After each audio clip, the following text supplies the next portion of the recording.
This is Real News Media TV, coverage you can trust. Please like, share, subscribe, and hit the notification bell. Select all for daily news updates. Good morning, my Real News Media TV family. Thank you so much for tuning in this morning, and I'm wishing for everyone a blessed and a wonderful Sunday. And in the news this morning for June 25, 2023, man charged following discovery of woman's body in Monique, St. Anne. The St. Anne police have charged the man who was taken into custody in relation to the discovery of a woman's body in Monique, St. Anne on Friday, June 16. Charged with murder is 20-year-old Jari Edwards, a landscaper of Foreman Hill in Monique in the parish. The deceased has been identified as 48-year-old Novelet Chambers, otherwise called Misty, unemployed of Clapham, Monique. Reports from the Monique police are that about 2 a.m., an argument developed between Edwards and the Chambers after a failed business transaction. A few hours later, Chambers' body was discovered with what appeared to be a wound to the head. The police were alerted. She was taken to hospital where she was pronounced dead. An investigation was launched and Edwards was arrested and taken into custody later that day. He was subsequently charged on Thursday, June 22, after confessing to fatally wounding Chambers. His court date is being finalized. Born fighter traumatized to the core, family says as shows are cancelled.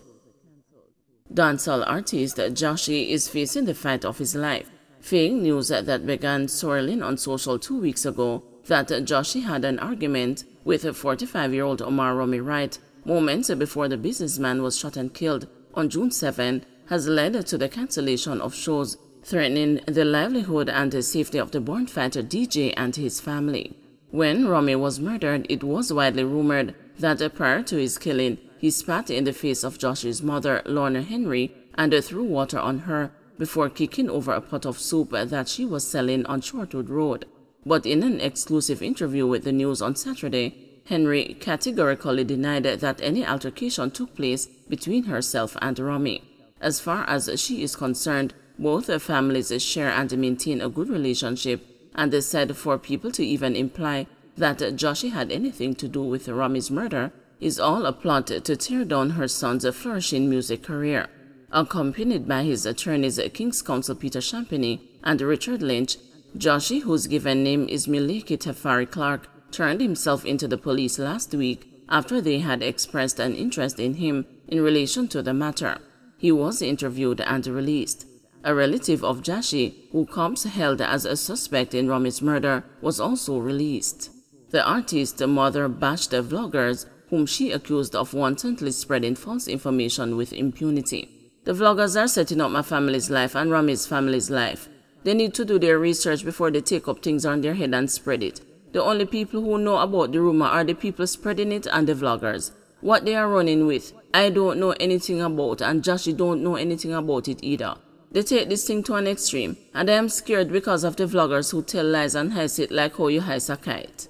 Both families are very close. Romy's mother is Joshi's godmother. If Joshi is passing Romy on the street, they hail each other. Romy's mother and I grew up in the community. We played together and we never had any problems. Romy calls me Mama.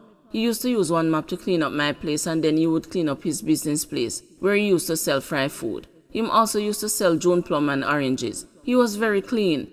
I just want the people to cut out the nonsense and stop bait up my life and Josh's life. It is not good. Some of them say me pack up and run away, but I don't have anywhere to run to. We are tired of it now, she said. Josh's cousin, Rochelle Gilzine, appealed to the vloggers to stop targeting the young star. She insisted that Joshi is no criminal and described him as a young man who believes in his community of Grandspen in St. Andrew and only wants to see upliftment for the youth. Shows have been cancelled. He has a show in August and the people are saying they can't have him on the show because of these matters. And it is unfair. Corporate entities have wrongfully tried him, and this is his means of living. It is wrong. There's a lot of people who use it as an opportunity to jump on it and try to destroy him. Joshi is a born fighter and he's going to rise above this, and he's going to represent for all the young people in the inner city who want better. The vloggers need to be held accountable. The government needs to do something to regulate the online platform. People should not be allowed to just say anything and not be held accountable. It affects lives. When you put out misinformation out there, you cannot take it back.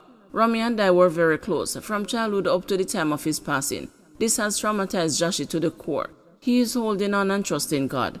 I spoke to him and I heard the frustration in his voice. He said every minute is another thing, from one extreme to the next. Me hear him ask him mother, what them want me to do, kill myself? When me hear Joshie say that, water drop out of my eye. At 21, so much different things are on his head. Leave him alone and allow him to bloom and grow. Joshie's father, Mervyn Clark, bashed the vloggers for profiting from spreading lies on the internet. All these vloggers who keep mixing up the youth don't know the true story. Talk the good things where the youth do. We want to clear his name. They want to carry down the youth career. They want to get to the youth. So them start with the mother, and the youth mother is a loving parent. She shares and everyone loves her. She's no troublemaker. Them a frustrate the youth. He's a young youth, and when all these things are reach him, if him not firm, he will get off him head. We have to make sure we be a rock around him, Clark said. JLP confident of overcoming new PNP lead in public opinion poll. General Secretary of the Jamaica Labour Party, Dr. Harris Chang, has expressed the confidence that his party will be victorious in the next general election, despite the claims that a People's National Party commissioned poll shows that party overtaking JLP. Earlier this week, PNP General Secretary Dayton Campbell said the findings of a Don Anderson poll, which shows it ahead of the governing JLP, will be released soon. Dr. Chang, in response, told the news that while he is always concerned about the sentiments of citizens, he believed that over time, the administration will be able to win over the electorate again. He opined that the results may be due to some unpopular decisions made by the government. Dr. Chang also believes that voting intentions may be based on post-COVID-19 expectations. Towards our opinion at a point in time, I've said clearly, it's a government that listens, and there are things you do, you change. There are things you know your rights, you persist and get it done, with enough time to demonstrate to the population that what you're doing is correct. That's the nature of democracy. So if you don't disregard opinions, that would be what you don't do in a different type of governance. So we always pay attention to what is being said and the mood of the country. The reality is that we have a trigger gap in our investment plan, not only in security but in many areas, because we have to divert funding agreed to in a very structured way to COVID. The country appreciated it, they understood, but it's human nature. We're out of it now. It's like elastic band, that the pressure is off, it flies back, and there's expectation to have a level of normalcy in all areas. We understand that, and we have to keep our focus and move deliberatively in the right direction. That's what we're doing. Don't forget to like, share, subscribe, and hit the notification bell. Select all for daily news updates.